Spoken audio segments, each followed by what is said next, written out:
A big part of the Highly Optimized brand is focused upon physical, emotional, mental, and spiritual well-being. Whether we're talking about holistic health practices, supplements, biohacks, or otherwise, I have found a deep fascination in not only these topics, but also the other people in the world who have also been passionate about the same subjects for the entirety of my life. And today's guest fits that bill to a T. From leading a life different than those around him from an early age, and dealing with the frustrations of trying to pave his own path while being misunderstood from social circles he was in high school, to ultimately creating the wellness brands he runs today, including CVC Wellness and his newest venture, the Bioculture retreats, it's safe to say that whenever I speak with him, I get brought to church with regards to the latest and greatest methodologies for maintaining a highly optimized state of being.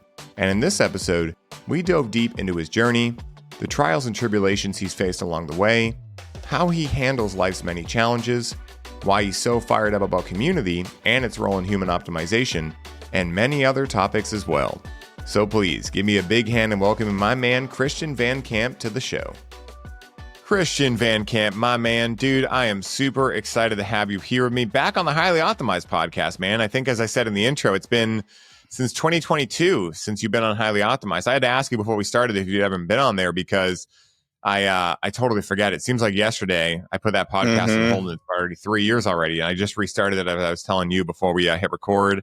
And so I'm super excited to have you on to talk a lot about the Bioculture retreats and entrepreneurship. And I mean, who else knows what we're going to get into? You know, as the listeners know, I let the divine just take the wheel and see where it goes. So first of all, man, how's your day going, bro? For the listeners terrific. that can't see, yeah, Christians in the sun in Mexico. It's fucking gorgeous, man. So yeah, how's life going? Dude, it's amazing. It's crazy to think it's been 3 whole years. So much exponential growth. We were just chatting about that a second ago. It's wild.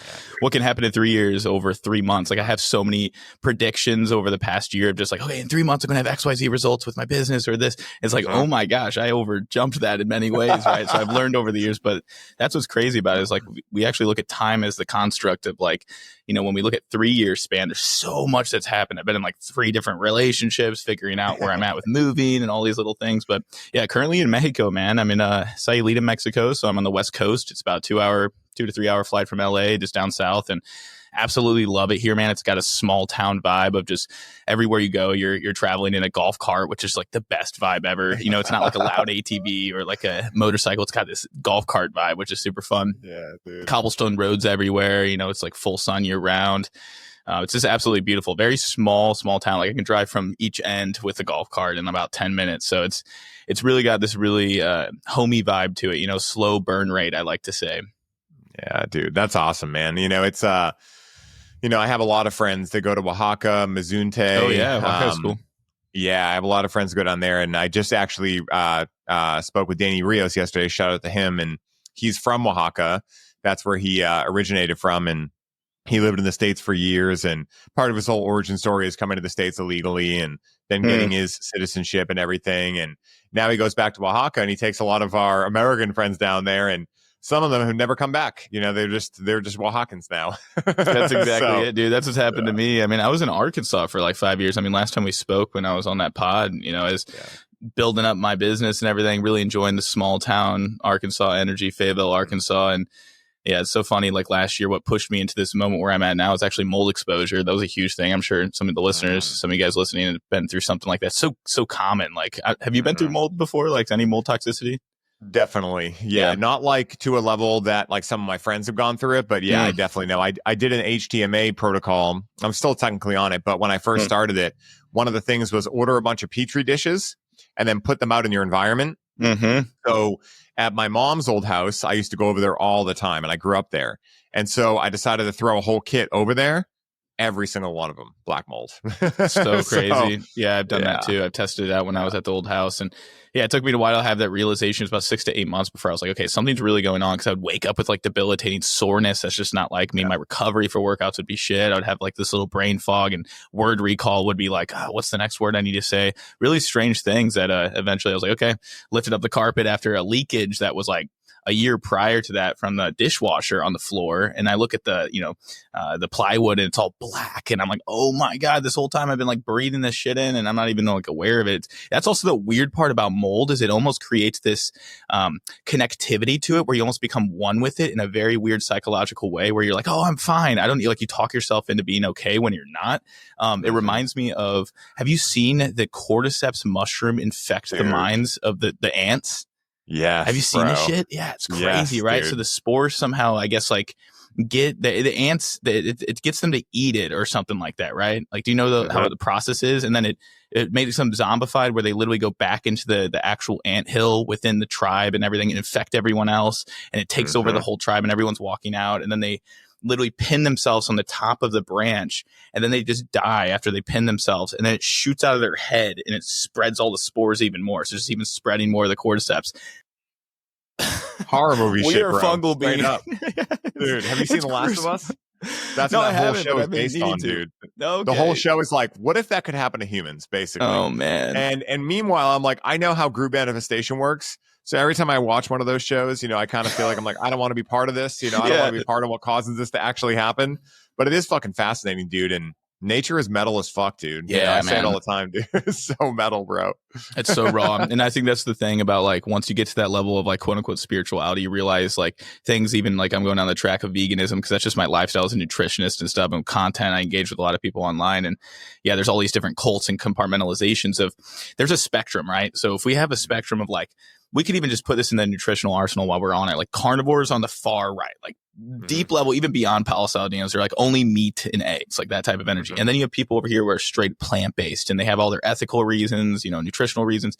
And then there's people like us, Ryan, who enjoy having some basil with our steak, or we enjoy having some, some arugula on the side of our, carrot salad with some meat on top. Like there's the spectrum, right? And so like ketos are on one side too. It's like, so that's just for nutrition. But if we even look at the dogmatic energy within politics and everything, it's like the right and left, that whole energy, spirituality is the same way. I feel like if once you understand the rawness of life and nature, you realize that it's the middle. Like, there's no like, this is the right way or this is the right way. It's like, it's kind of black and white. It's gray, Well, 100%. I mean, like that's a perfect rendition of how like feminine energy is meant to lead over masculine energy. And I'll tell you what I mean by that.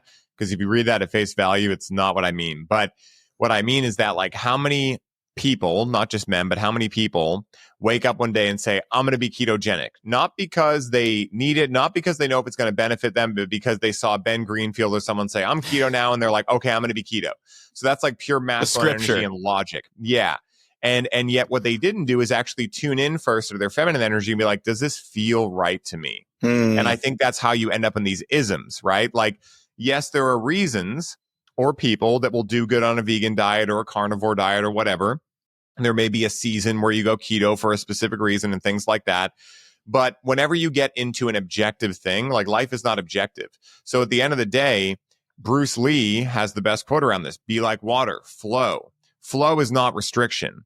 And at the end of the day, I think there's kind of phases. I see it in cannabis as well. There's like the completely unconscious phase. You eat whatever the fuck. You don't even notice that you're supposed to feel actually energy from food. You're just completely unaware. Then you become aware of these things and you start to create a lot of structure. I can never have this. I need to only have this, et cetera, which is a powerful stage. If you've been eating shit for a long time, if you commit to being a vegan or carnivore or paleo or keto or whatever, it's probably going to be a leg up from what you were doing. It's going to give you some discipline and things like that. But the third and final phase is to be intuitive with your eating, to be intuitive with your relationships, to be intuitive with your business. Strategy and tactics and all these things can only take you so far. The ultimate level is to be intuitive and say, yes, I drink raw milk every morning at this time, but today I just feel like I want eggs instead. Okay, I'm going to do that. Or most days I eat meat and I mostly eat meat, but today I just feel like having a salad. I don't know why, but I'm just going to listen to my body and do it. And I think that's the ultimate phase we want to be in, because at the end of the day, variety is the spice of life. And our bodies need a lot of different things depending on what season we're in, depending on where we're living, depending on how much sun we're getting, like whatever it is, there's going to be differentialities. And so that's what I see happening. And it's, again, like how we do anything is how we do everything. So if we're seeing it in politics, left, right, all these dualistic views, which are not reality, because the truth of reality is non-dualism. It's oneness. So whenever you try to act from somethingness, you're not acting from the truth of who and what you really are. And so, of course, that's going to run into issues. And you can see that in politics or even in the diet thing or whatever. People are arguing with each other, trying to prove each other wrong by proving one another right.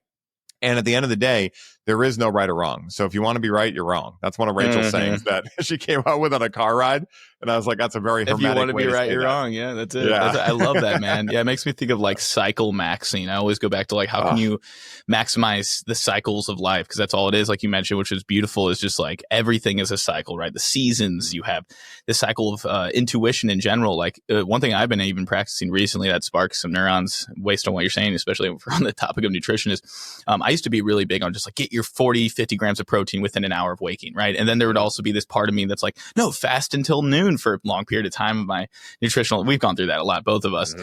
And actually just recently, I've been not really enjoying protein in the morning. I've been really enjoying just a shit ton of fruit first thing, like just a lot of fruit. And I've been noticing like metabolically, that just feels so good. So it also goes back to like, where are you based in the environment? And that's another key pillar of this is the spice of life comes from environment cycling as well. Like I feel like when we get stagnant, if anyone's listening to this, like if you notice you've been in the same town, seen the same streets, driving the same car, going to the same job, talking to the same people, you're going to go crazy. And you're probably at the cusp of going crazy right now, right? That's the definition of insanity, doing the same thing over and over again, expecting some other flavor profile to emit from the food you're eating. It's not going to happen. So I think that's an important thing to recognize is like pull the trigger on the place you want to visit, even if it's only a week, just like change up and create that bump in the road because it's just going to change the mechanics overall. This is what it's done for my life. I just can't recommend it enough.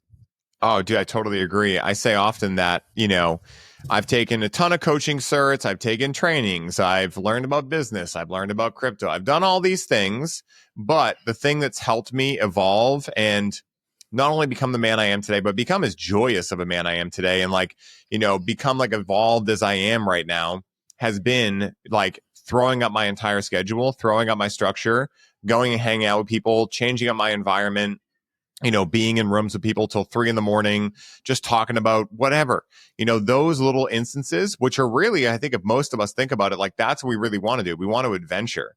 And I think a lot of us tell ourselves we can't, we couldn't, we shouldn't, it's not responsible, whatever. But honestly, it really is. Like I would not be where I am in my business or my life if I didn't travel nonstop for 3 years. And I still travel a lot now, but literally for 3 years, it was like nonstop. I would get home for a day or two, do laundry, be back in the fucking plane the next day.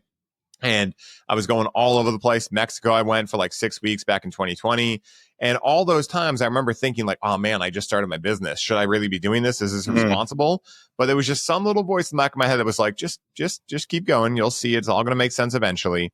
And during that time, I made a shit ton of connections. Some of those connections now have helped me get on huge podcasts. Some of them have become clients. Some of them became business partners or business relations, and it's just like, that's how life is supposed to work. It's like, it's a funny thing to think that actually what we really want to do, which is adventure and have a fun life, is actually the thing that's going to be the most good for us and lead us to the places and people and things we're exactly meant to be around. It's very interesting. It is interesting, man. I think the thing that's the coolest part about all this is really it's about the network is your net worth energy, and it's not going to happen instantly. But the more people you genuinely connect with, not just like surface level connect network, like and also beyond just the metaverse. Like if I only just kept doing what I was doing in Arkansas, because I just moved to Mexico last year, if I just kept doing what I was doing in Arkansas, working in my garage, with everything I needed, really. I mean, I had an ice bath, I had, the workout setup, the red light therapy, just really dope setup in the house. But if I kept doing that, that's leading to monotony, and it's not cycle maxing. Like I'm saying, I'm not stimulating new environmental cues. It's only through the interesting internet realm, right? So Zoom calls and stuff only get you so far. This is why when you and I met up, actually, when we were in Las Vegas, it was just so fun, fruitful. That was so fucking fun, dude. And such a funny thing, bro, how that happened. I don't know if I ever told you this, because I don't know about you, but I was in a different state of mind when that happened. I think I was feeling pretty good in some MDMA when that happened. But my friend Lars, yeah, dude, I figured you were too, because we gave each other like a 10-minute hug. Sure. But my friend Lars just grabs me and she's like, you need to meet someone. I'm like, okay. And I just start getting pulled through the crowd. And then she leads me to you. She's like, meet him. And I'm like, Christian? I'm like, I know Christian. My gosh, yeah. It was so funny. I had no idea you were going to be there. But that's what happens when you follow your heart, you know? Exactly. And the thing is now, what is that bred when it comes to our life? When it fortifies like that oxytocin, like the hug or whatever, how has that created such a crucial element to like what life is all about, which is the human IRL in real life experiences, right?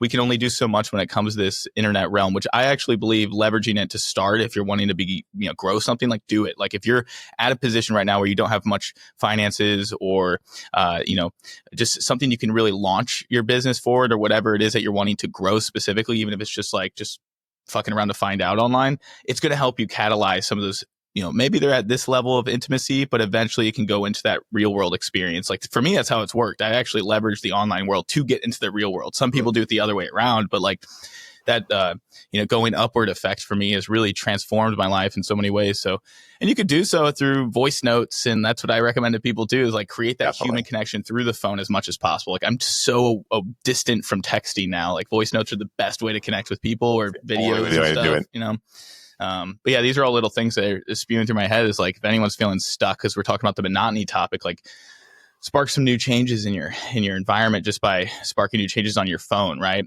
The concept of creativity versus consumption is a big thing I go back to, right? I think consuming content, all that, oh my God, you and I both have gone through this for so many years of just obsessing about the new supplement, the new workout protocol, the new food, it's like, holy shit, dude, slow down. Like Andrew Huberman protocols can only get you so far. Let's slow down a second here. And let's actually ask ourselves, why are we doing this shit? The obsession with it's amazing, but that only leads to this sense of like, I'm always lacking. So I think creativity and creating something online is absolutely the meriting goal that's going to lead in your life, because then you'll have that reciprocity later on for sure. Yeah, totally agreed, man. That's one of the things I see amongst a lot of the people like you and I that are obsessed over health and really passionate about it, is they can essentially, like, I'll use an analogy. It's almost like they build a race car because their goal is to be a race car driver.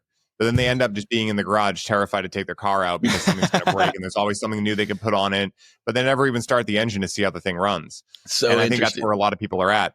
And that's kind of what I feel around the whole Huberman cult thing is, and this is not to diss Andrew Huberman. The guy's a gangster. He's done a lot of cool shit, yada, yada. But to me, it's like, what I've found, and, I imagine you found this too, but when you meet some of your idols, right? When you meet, not even necessarily your idols, you meet some people that are on this echelon that you see on podcasts and whatever.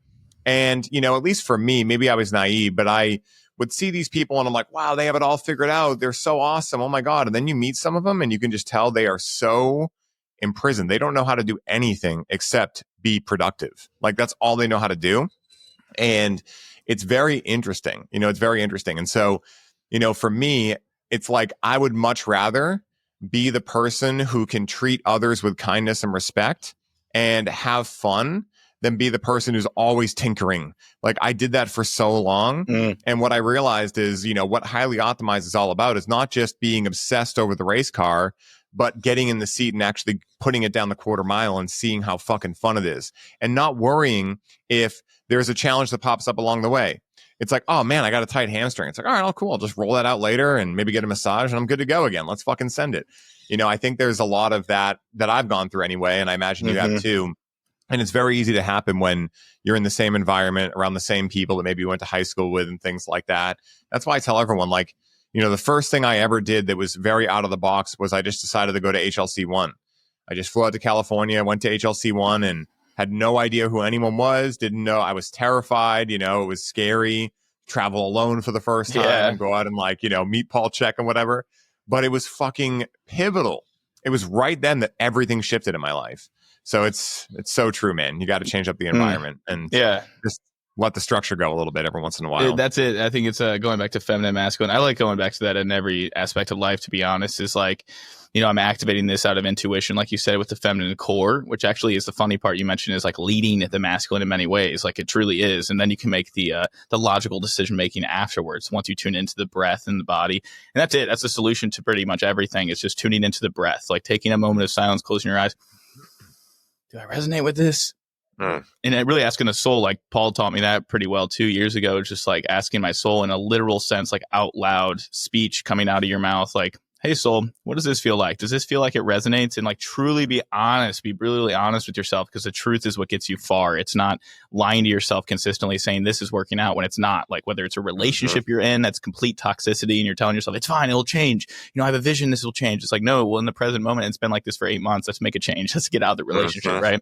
So it's we have intention, all the tension points throughout our life. We have intention with our breath and intention with our, correspondence with the thoughts. Oh my God, everything changes. So yeah, I resonate wholeheartedly with that. And that's what's been so stoked. I'm excited to, have you come out to one of these Bioculture retreats. Dude. Speaking of which, in the next few months, it's going to be amazing. Like just bridging the gap of really getting people in person in the real world and just having a beautiful spiritual, physical, and also like truly professional growth journey, because we're going to be whipping out some amazing content and really speaking that truth online, speaking of creativity versus consumption, like truly getting back to real and raw content. Yeah, dude. I'd love if you could explain to the listeners what Bioculture retreats are and how you started it, like how this whole thing came together, because, a big part of this podcast is me showing people like, hey, everyone has a level playing field here, right? We all have unique gifts that only we have access to. And there's going to be a lot of things that if you listeners are like me, that I'm going to tell myself, oh my goodness, I wish I could do what they do, or I wish I could do what they do over there. But when you stop looking out there and you start looking within and you start listening to your soul, like you were talking about, and you allow that and fun and meaning to lead the way, amazing things happen. And I imagine that's what led you to the Bioculture retreats that you now do, that I'm so stoked to come collaborate with you guys on, because I've been blown away at what you guys do, and the level of creativity in your content, dude, we were just talking about before we hit record, is fucking hysterical, guys. If you haven't checked out Christian's content, it'll be in the show notes.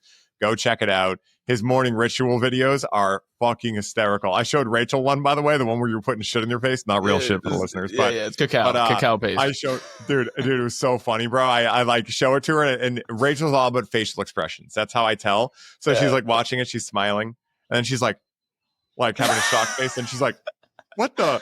And like, she's like looking at me, looking back, looking at me, looking back. It's so funny, dude. Good, so how did this all start, bro? Tell the listeners. Weirdo maxing at its finest, right? That's what my favorite thing is, silly goose maxing. Dude, I mean, ultimately, like, what I am is going back to the basics. We've talked all about these Huberman protocol stuff, and it's about going back to the basics with health. We keep hearing these guys come out left and right that are getting pushed like crazy online, which is like the Brian Johnson stuff, all the tech, all the crazy applications, all the millions of dollars you're spending a month or a year. It's like really absolutely bonkers to me. And so it's like we can get back to the basics when it comes to real health and vitality. And so the core values in my heart, and also Dakota's, which I'll share a bit about our story and merging, are creating an alliance. Like, would you like to form an alliance? Kind of like the stepbrothers standing side by side. Like, do we just become best friends? That's kind of the energy and how it worked out. It's so funny. It's like, you got to call me dragon or whatever it is. It's so funny. Dude. Yeah, so good. That's how it literally felt like when it all came out. Like now I'm thinking about it. But dude, yeah, our ethos, our core values are vitality, everything health and wellness, sovereignty, 100,000%. That's probably the top tier one, is sovereignty, right? Thinking for yourself, creating a vision of your reality, not being controlled by some external force, right? It's all within you. Then we also have wealth. That's a huge one, right? So wealth isn't just based on finances. It's wealth in your heart. It's wealth in your family. It's wealth in your, your ability to have wealth even without the financial connection, right? It's just wealth. It's just the feeling of like, I'm abundant, right? So wealth. But also it does tie in the savviness of professional and entrepreneurial energy. That's like the mindset that comes in with wealth. So sovereignty, vitality, wealth. And we really go back to nature as a big core value as well. So nature is like the foundation. That's going back to the basics. And the last key pillar is related to collaboration. And this is community and collaboration. That's what Dakota likes to say is the eighth wonder of the world. Like it truly is something that's going to bring a major abundant factor of the wealth and all these other pillars coming together through collaboration. And that's really what the ethos of Bioculture is all about, is bringing people together, collaborating, creating content, but also like speaking your truth, holding masterminds, practicing yogic movements, qigong, like getting in the body with so many different applications from Eastern philosophies, and just tying in ancient medicine, modern science, like really simple stuff, Ben Greenfield-esque energy that came about through this.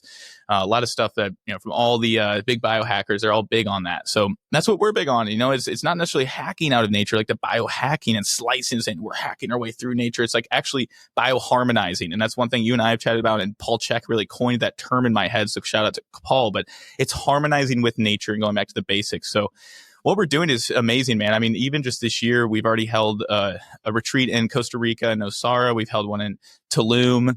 We've had one couple in San Pancho here in the state, or in Mexico.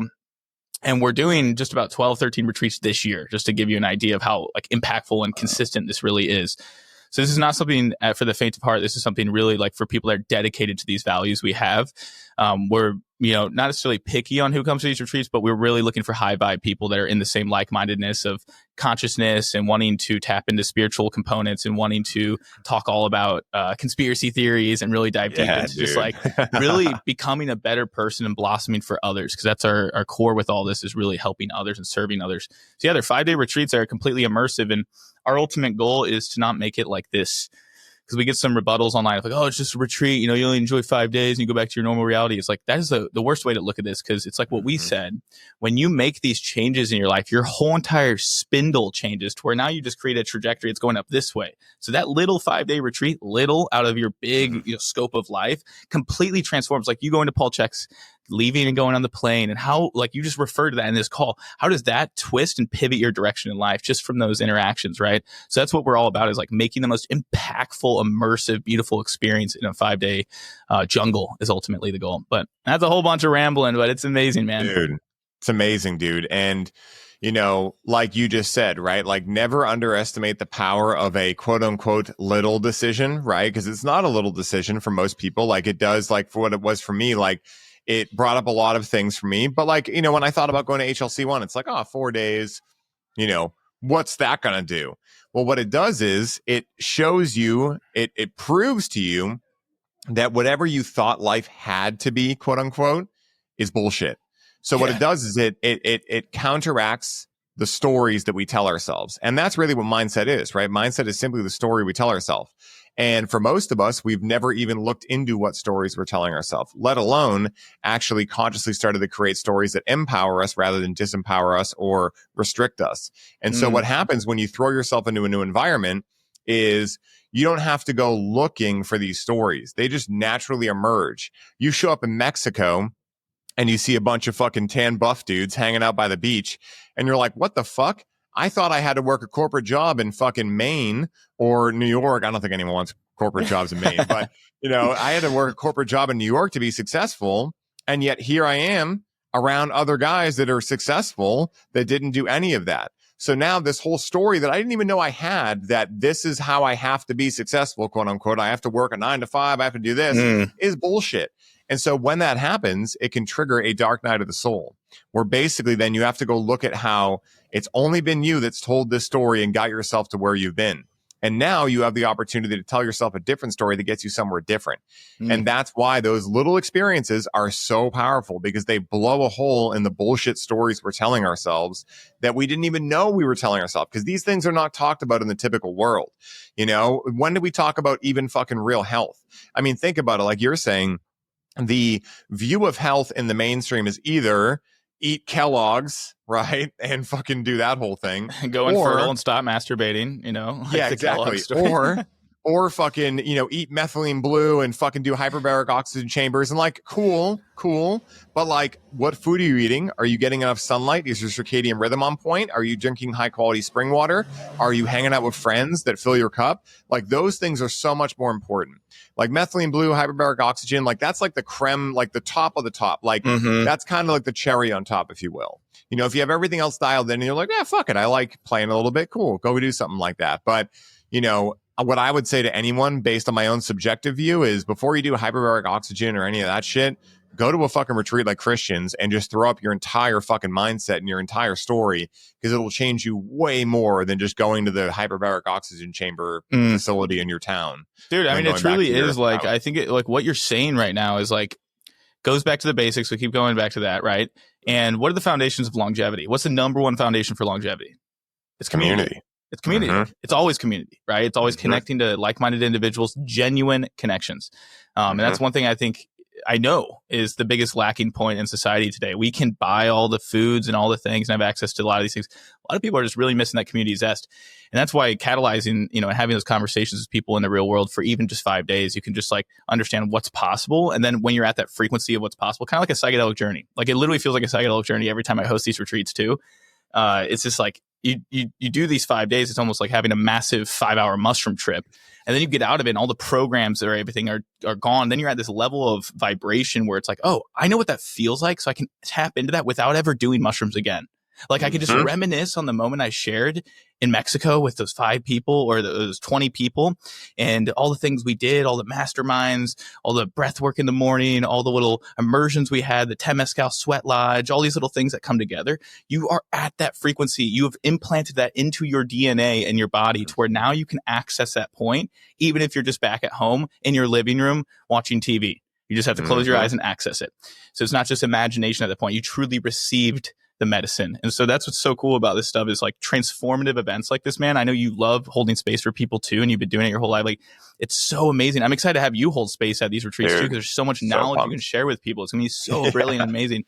We're going to have a conscious cannabis one actually later on this year that Ryan will be attending, which is going to be amazing. Right up his alley, right? He's going to be bringing some of his medicine, I'm sure, and some things along those lines. But you know, a big thing that catalyzed all this was I went to a Costa Rican retreat. Speaking of which, actually, when I first really stepped out of my box, and this is what's crazy. I look at the landscape of my life the past almost 3 years now and how much has changed for me when it comes to just 3 years ago, I decided to go to Shannon Michaela's retreat. Big old Shannon made a lot of content back in the day. She still sprinkles it in here and there, but she's amazing on the cusp. It just grew like crazy. She was the archery girl. For those of you that don't know, she did a lot of backwards archery with her feet. And she would saw that. Yeah, so she's really cool. A gangster, dude. Yeah, she's funny, man. She'd make some really good conscious content on like conspiracies and birth control and things like that. So I reached out to her in email and I was like, hey, I would love to collaborate with you, because her email was on her Instagram or whatever. You know, let me know if you're down for something. Got on a call with her, kind of hung out, got to know her a little bit. And then I noticed she was booking retreats herself. And so she was hosting retreats. And so back in August of, I don't even know, it was 2022, she was hosting a retreat. And actually that's the one I attended, booked it. I, 6-7 months in advance, went to it. I was just so freaking stoked. First time really out of the country, to really immersing myself. Just 3 years ago, by the way, just to make this very clear. Now I've traveled like everywhere and I feel a totally different person. But that's how amazing your life can change in that much time. So just don't get stuck into the headspace of, oh, life is so hard. Like you can blossom really rapidly. But I went to this retreat. I connected with Dakota and then Jeremy Blossom. So Dakota Mays Yoga, Mays Yoga. And Jeremy Blossom, he's invested a lot of his energy into gold. He's sold a lot of gold. He loves gold and he's into marketing. He's like next level, top tier multimillionaire guy. He went to the retreat. We connected a lot. Fast forward after August, 6-7 months, I have the mold exposure hitting me hard. It's like January, February of just about probably. Last year. Yeah. So it's 2023 when I met up with them. And it's just wild because during that time period, I was going to another retreat with Shannon actually 6-7 months later in Costa Rica again. She was hosting another one. So in between that time, was moving out of Arkansas, went to this retreat in Costa Rica, stayed at Costa Rica for a month, came back, sold all my stuff because I was just like, okay, let's put it all on Facebook Marketplace, meeting people a lot, throwing it out because it's all mold infested. And that's when I pulled the trigger on living here in Sayulita. I would hit up Dakota, randomly had a Spawn download when I was on a mushroom trip in like January or February of last year. And I was like, I like knew Dakota a little bit, never followed his content. I really saw it. But some reason after that retreat, I just spawned an idea of him. And I was like, I reached out to him. I was like, hey, dude, do you know of anything going on? Like, I hear you like Sayulita, Mexico. I'm trying to get out of Arkansas. I'm just wondering if you got any ideas for places I can move into. He was like, yeah, dude, actually the unit below me on the first floor, I'm in the 3rd floor penthouse, is open. It's actually open in like 2 months. And so I got connected with the lease agent, that's all she wrote. I signed up for it. And then I moved there after selling all my shit. And then him and I were just brainstorming and strategizing. He was just getting on the cusp of building Bioculture, right? He already hosted like 2 retreats. I started attending every one starting in May and onward of last year. And I was like, okay, I'm really catching a vibe here. This is interesting. But yeah, we were always having coffee, like bulletproof coffee energy, just always strategizing, pacing back and forth in the rooms, making content together. And we just got really close, and just like his brainwaves connected with mine equally on all of our value systems. Like we attracted exactly what we needed to in that moment. And then we fast forward a little bit more, and Jeremy, we start connecting with a little bit more. He's interested in what we're doing as Jungle Tarzan dudes because he's in this other world. And he's like, dude, I'm fully in these values of what you guys are building. I'm here to be an investor and join. So we all have equity in the business now, Dakota, Jeremy, and I. And dude, we've been growing it like crazy. I mean, we've already had 13, 14, what is it? I don't even know how many retreats overall, but I've just like went full throttle into it after having some like 5 of the retreats in person, just realizing how impactful it really is. And it's really just amazing what can happen in such a short time period when you're trusting and surrendering to God. This whole time, I didn't actually make any decisions. God was flowing through me every single time. Like I literally just asked myself, like, does this feel good? And, working with Dakota, does this feel good? Working with Jeremy, does this feel good? Adding all this money and pouring this in here or investing my time here. It's like, I didn't make any decisions. I just asked myself, hey, soul, do you want this? And all of a sudden the soul's like, fuck yeah, you do. So I was just and so that's kind of how it worked, man. I didn't really use my mind. It was all my body responding to things. It was God working through me. Yeah. So I counted all to God and how things have unraveled in my life and where we're at now with building this beautiful ceremonial 5-day experience. Dude, it's so sick, dude. One of the things too that it really reminds me of is the idea of the surrender experiment. I don't know if you've ever read that book by Michael Singer, but it's one of the books that I give every single client I work with who's on a vibe to do what we're talking about, live a life very different than other people, live a life of sovereignty, live a life that goes against a lot of the societal structures and norms that we've been given since we've been, growing up. And that whole book is about this guy, Michael Singer. It's essentially an autobiography, but it's not just about his life. I mean, it is about his life, but it's specifically about storytelling, right? Life. Yeah, storytelling, exactly. But he has basically, the book opens up with him being a young kid. He's a yogi, and all he wants to do once he finds yoga and meditation is just like save up enough money to go buy some land in like middle Florida, just build a cabin in the woods and just tell everyone to fuck off. That's all he wants to do. Yeah. Just be alone in the woods meditating. And yet what he finds is that no matter how much he tries to separate himself from society, people keep wanting stuff from him.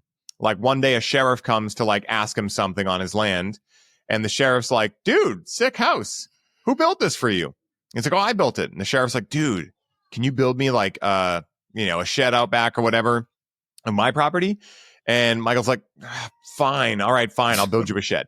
Right. So then he builds this cop a shed, and then the cop tells the whole neighborhood, like, dude, this guy's amazing. Before he knows it, he has like 10 other offers. And he's like, and then he starts realizing, wait a minute, I think my quote unquote preferences are actually holding me back, because what the universe is showing me is there's gold this way, not just physically, but like there's something here for me. I can feel underneath these preferences and this ego of I don't want to do that.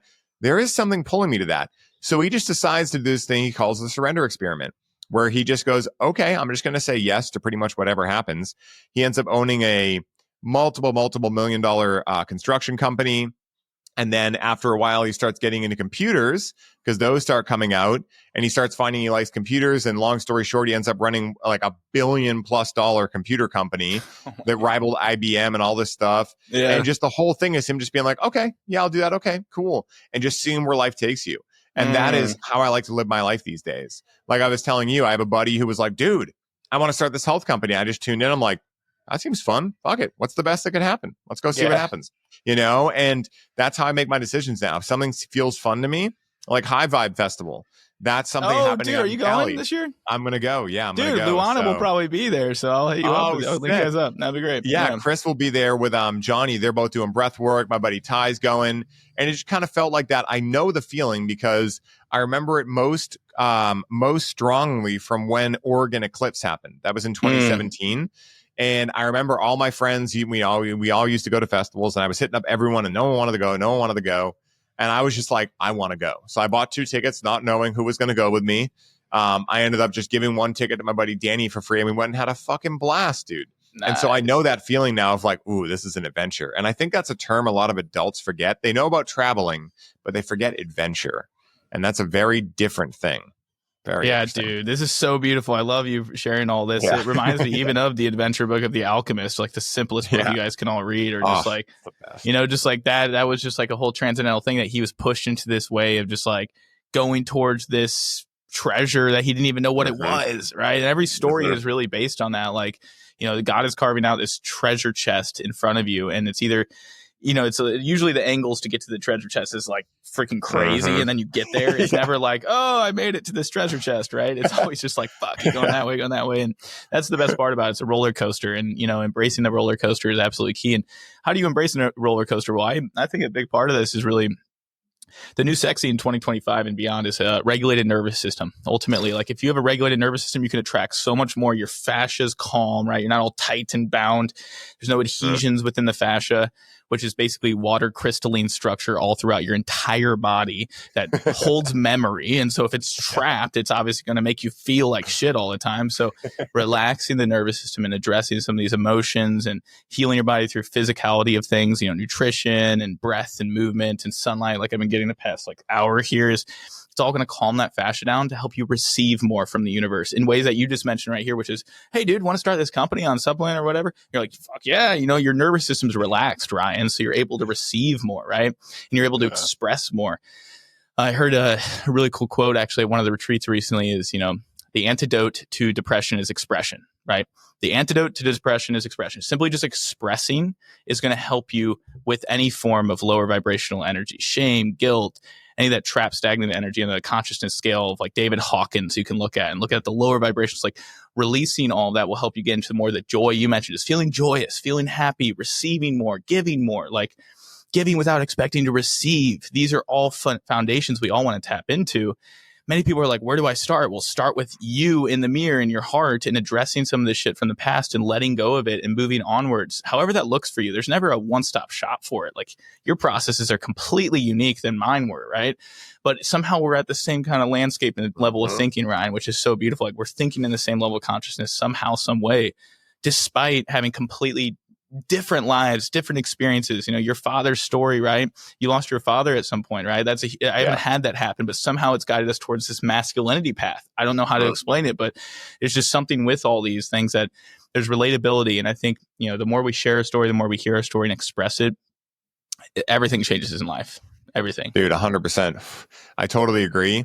It's such a trippy thing too, because, I didn't, like you were saying, you don't really know what the treasure is before you go for it. For instance, I say this often, it's kind of a joke, but it's really true. How exciting would Star Wars have been if Luke wakes up one day and is like, dude, I want to be a Jedi. And Yoda's like, yo, here, and just throws him a lightsaber. And he's like, sick, dude. And then he goes over to Darth Vader and just fucking slices his head off. And he's like, I think I did it. And Yoda's like, dude, props, bro. That wouldn't be a fun movie, right? Because there was no struggle. Yeah. I think if we really think about our favorite movies, our favorite stories, etc., they're the ones where the main character has to go through some struggles. And what that really does is it breaks down the metaphor of who that character thinks he or she is and reveals to them who they've always been underneath, who they really are. And you can't really know that unless you go through the trials and tribulations of the hero's journey. And that's why I say, for people out there that are thinking they're living the safe bet by having a 9-to-5 or whatever it is, I'm not here to shit on 9-to-5s. For some people, that may be fine for them. They have certain values and they get to have, enough to support their lives. They get to go home at a certain time and take care of their family. Great. It's awesome. But I think we'd be crazy if we didn't also mention the fact that many people are like you and I. We don't want a 9-to-5. We've never wanted one. We just don't know another way. And when we see maybe people on Instagram or whatever that have all this amazing content and things like that, we may think, fuck, that's where we need to start. But you didn't start there. I didn't start there. And one of the things that God really likes seeing is how many people think, well, when I can get the $4,000 camera and I can get the nice microphone and, I go through maybe a creator content school or something, then I'll start. And it's like, well, that's not really how manifestation works. The way manifestation works is, okay, you know what I have right now? I got an iPhone and the tripod. Let me start there. And you know what? Yeah, your first content, you'll look back on in the year and be like, that was so silly. But you'll be so proud of yourself because you'll know that you could never have gotten to the point you're at if you didn't start back then. And that's the thing, is the time's going to go by anyway. What else are you going to be doing? And number two, those who mind don't matter, and those who matter don't mind. Whoever's going to talk shit to your content, there's a very big difference there that I want to tell everyone. They're talking shit about your dream. You're living your dream. You are not the same. You don't need to give the trolls any attention. You give them compassion and understanding that, I don't know about you, Christian. I can guarantee I speak for both of us, but I see a lot of content that I don't like. I don't agree with whatever. You know how many comments I leave saying, I don't agree with this. I don't like this. This is stupid. Fucking zero. You know why? Because I'm too busy doing shit that I fucking love. Yes. So when you see someone leaving that fucking shit in your profile, you can just laugh with them and be like, hey, you know what? sending you love, man. You know, you're just talking behind a screen because you don't have the balls to actually do something with your life. So Dude, that's yes. the ultimate truth. And that's what most people are afraid of, you know, that I talk to. We're like, what if my friends see it, they don't like it? It's like, then your friends aren't your fucking friends. Move on. Boom. You know, like, sounds harsh, but it's true. Oh my God, this is golden what you're expressing right now, Ryan. This is amazing. Yeah, this makes me think too. It was so funny because as you were saying some of the things about like, oh, and then if I have X, Y, Z, then I'll have X. It's like the hypothesis statement, right? If this happens, then it actually never works that way. And that's what's funny about even where I've gone in life is like the things that I thought I needed beforehand, actually, I never even needed at all. And that's also going back into materialism and possessions and thinking you need something outside of yourself. And actually just that state of lack of telling yourself, I need this to feel like X is actually what's going to cause you to feel a constant spiral of the same emotions of lack, of not feeling enoughness, right? It's going to constantly be feeding that same circuitry. So ultimately going back to abundance and however you can acclaim that abundance mindset is absolutely essential. It also is so funny because I think about the whole concept around like entrepreneurial classes in university and just how I was going to university studying nutrition and, going through some of the science classes of biochemistry, which I'm so freaking, that's the one thing I'm thankful for about university is learning a lot of the sciences, which may have been some misconstrued stuff, but basically with the physiology and anatomy and stuff, favorite classes ever. Cause I would not have necessarily dove into the origin, insertion and action of all the muscles or like learning how like this biochemical reaction causes this biochemical like some of that stuff is really, really powerful that I'm just so grateful I have a groundwork on, but otherwise most of it was Rockefeller trash. But it's just funny because it thinks about like the guys that were taking like entrepreneurship classes. I'm like thinking in my head like, what the fuck are you taking an entrepreneurship class? Just do the thing. Like, what are you taking? Like, it doesn't make any sense. I was like really confused because he was so excited about like, yeah, I'm taking an entrepreneurship class. I'm going to be moving into an entrepreneurship world. He's probably still working at 9 to 5, not trying to talk that way, but it's just like, dude, like, what are you doing? Snap out of it. You don't need this to be X, Y, Z. You just need to do the thing. And that's the thing I heard Paul bring about. I think like a year ago, I saw a video he brought up of like, I don't know if you saw that manifestation video. He talked all about like action. What is it again? Action plus praying and moving your feet probably is how he puts it a lot. I don't know if he used that terminology then, but what is it? Praying and moving your feet. That's one thing. Moving your feet while you're praying, and just not just sitting still and just like hoping something happens, like making the alchemical reaction yourself. That's it. That's pretty much it. Yeah, like you basically have action with a vision. It was like action and vision create manifestation. It's not just vision creates manifestation. A lot of people just put the vision idea of it. So there's certain things that I think one thing a lot of us are really challenged with is lower energy, motivation. That's all fake news. They don't have motivation of energy. Yeah, there's like a low testosterone epidemic. Yeah, there's like a lot of garbage foods. But if you're someone listening to this, I guarantee you're not eating all bullshit foods and you're probably doing a lot of the right things. You know, if you're listening to Ryan's podcast, like golly, you're probably doing some right things, right? Don't be so hard on yourself. It's not about chasing the next supplement or the next molecule to put in your body to get the zest and motivation. It's actually about a deep rooted why. Why are you doing the things you're doing? Like, what is it? For me, I have had a deep why for years now that I just know that purpose statement, which is to love God and nature and to energize and empower people to live a more adventurous, goofy, free-spirited, and healthy life.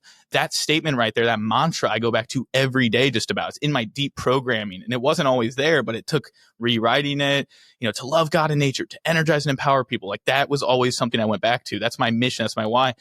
And it helps so much with creating that catalysis and moving forward through some of the challenges in life, the struggles. And when my sister was sick last year with cancer, like my dad got in a car wreck. I had some things happen to me with my health and gut health. Like through all those things, I was still able to trek through and build.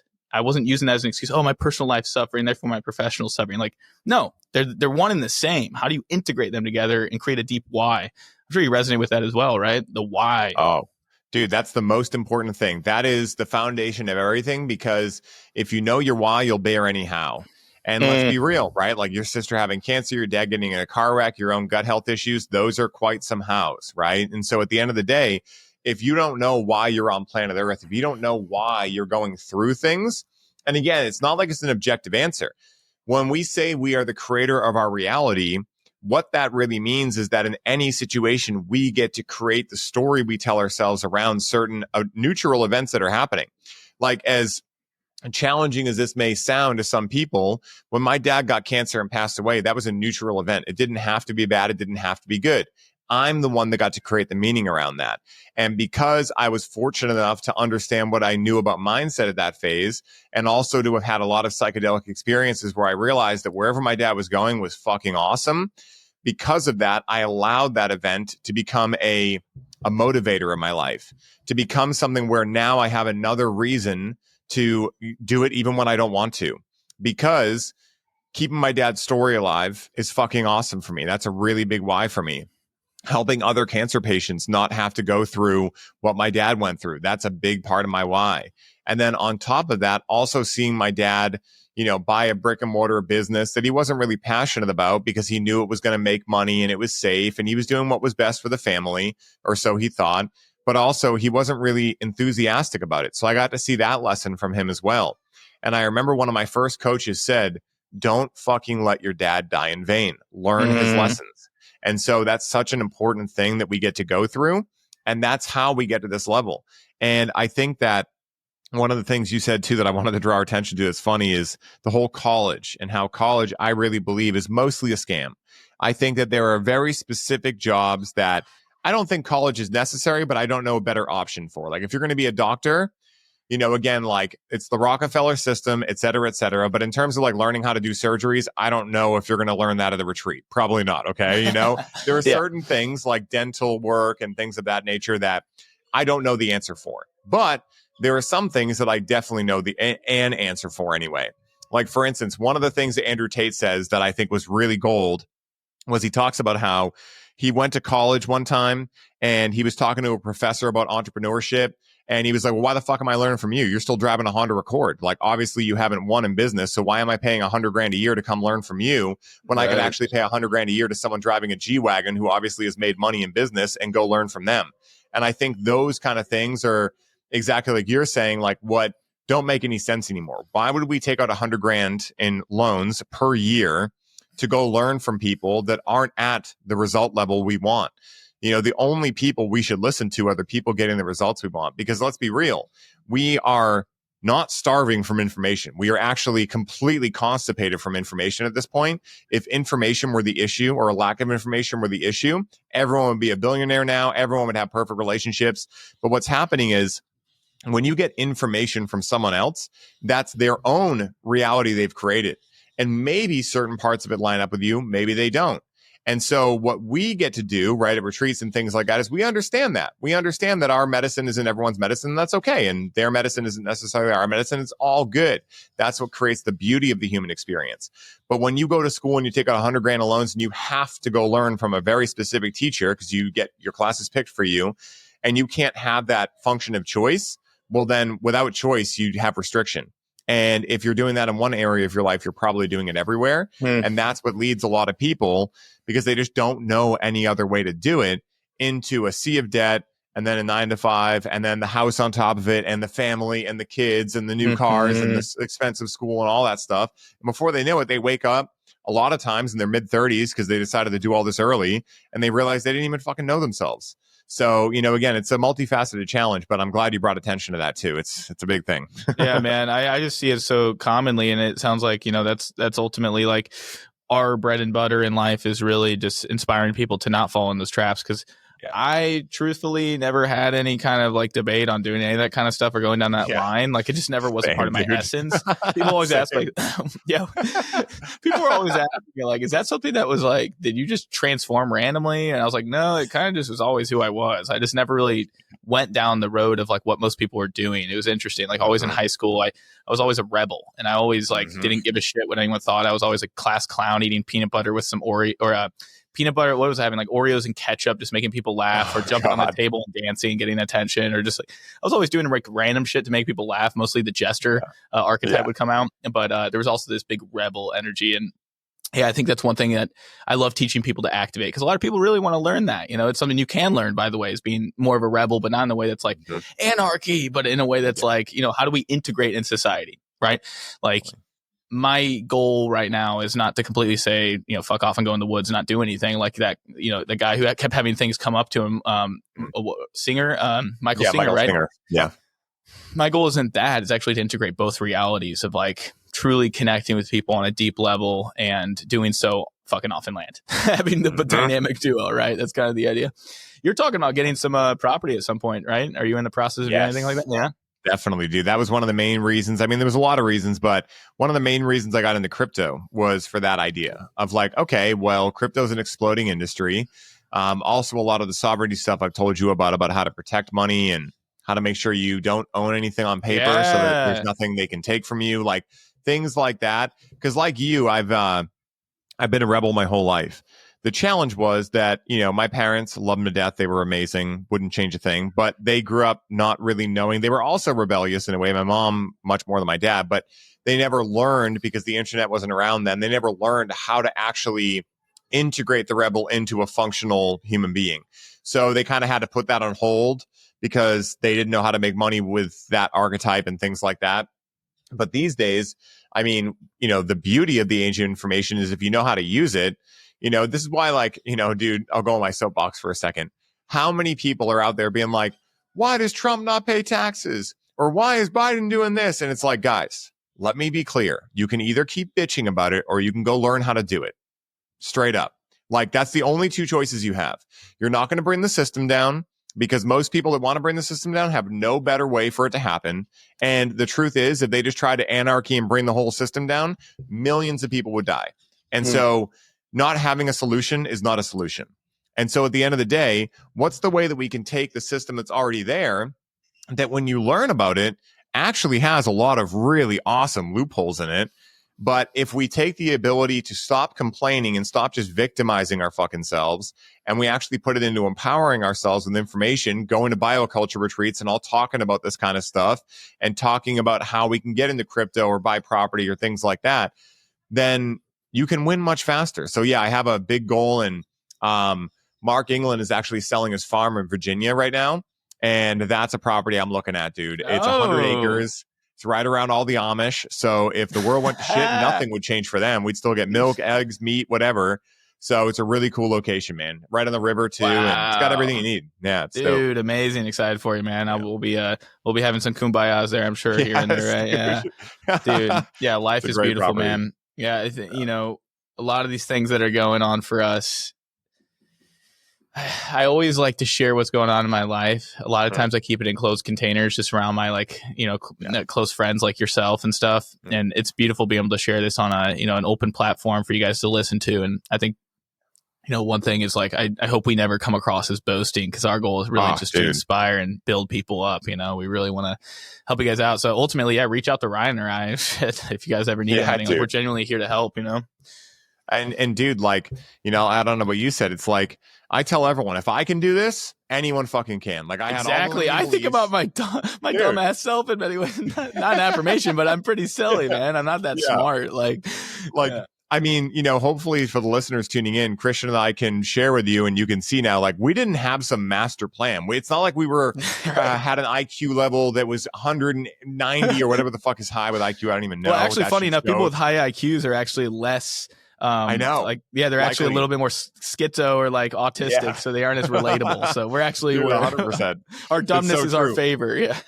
Well, you know, it's funny because I've heard that the higher the IQ you have, the less likely you are to actually take risks, because the more calculated you'll think about all the different things. Where people with a little bit lower of an IQ, they'll just take risks. And what do you know about success, right? Like, the more times you try, the more ability you have to succeed. And that's why, like, when people say, oh, Elon Musk, this guy gets stuff wrong all the time, I'm like, you just don't get how you reach success. You don't reach success the first time. You reach it by, quote unquote, failing a lot. It's not failing, it's learning.